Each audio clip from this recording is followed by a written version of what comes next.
Day 4 in London. Today's a Christian hero's adventure.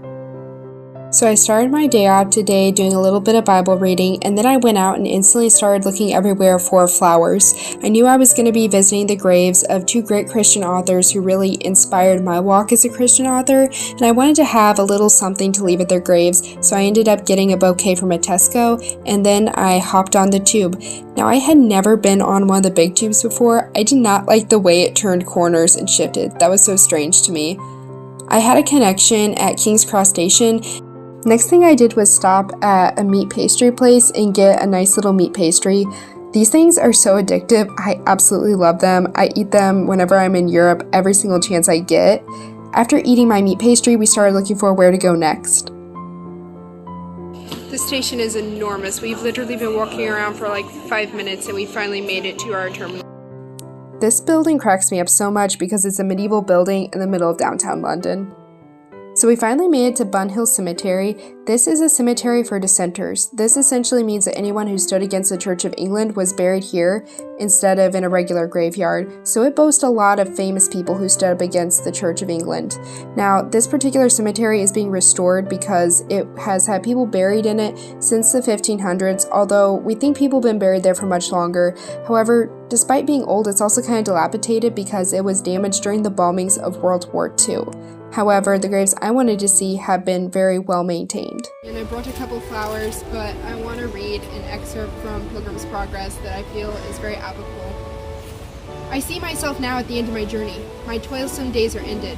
I'm going now to see the head that was crowned with thorns, and that face which was spit upon for me. I have formerly lived by hearsay and faith, but now I go to where I shall live by sight, and with him, and be with him in whose company I delight myself. I have loved to hear my Lord spoken of. Whenever I have seen the print of his shoes in the earth, there I have coveted to set my foot. I think John Bunyan's made it.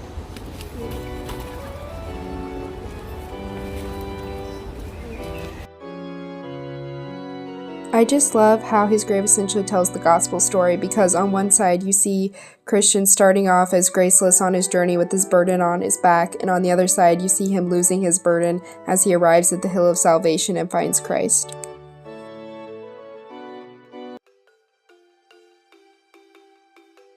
Now I'm at the grave of Daniel Defoe, the author of Robinson Crusoe. This was the first book I read where I really encountered the power of literature. If it wouldn't have been for this book, my books would look very different, or they just quite possibly wouldn't exist. I'm going to read a portion of Robinson Crusoe that really impacted me as a child.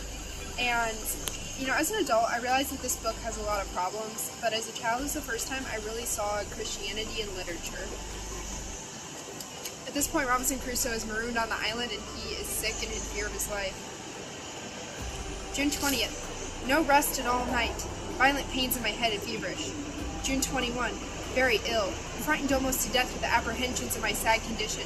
To be sick and no help. Prayed to God for the first time since the storm of Hull, but scarcely knew what I said or why, my thoughts being all confused. June 22.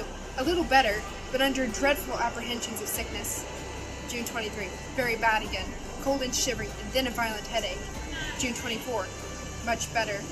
June 25th, and again very violent. The fit held me 7 hours, cold fit and hot, with faint sweats after it. June 26th, better, and having no victuals to eat, took my gun, found myself very weak. However, I killed a goat, with much difficulty got it home, and boiled some of it, and ate. I would fain have stewed it and made some broth, but I had no pot. June 27th, the ague again so violent that I lay abed all day, and neither ate nor drank. I was ready to perish for thirst, but so weak I had not strength to stand up, or to get myself any water to drink. Prayed again to God, but was lightheaded, and when I was not, I was so ignorant that I knew not what to say. Only I laid and cried, Lord, look upon me, Lord, pity me, Lord, have mercy upon me. I suppose I did nothing else for 2 or 3 hours, till the fit wearing off, I fell asleep and did not wake till far in the night. When I awoke, I found myself much refreshed, but weak, and exceeding thirsty. However, as I had no water in my habitation, I was forced to lie till morning. To figure out whether or not God hears his prayer, read the rest of the book. So then, I'll leave these for Mr. Defoe.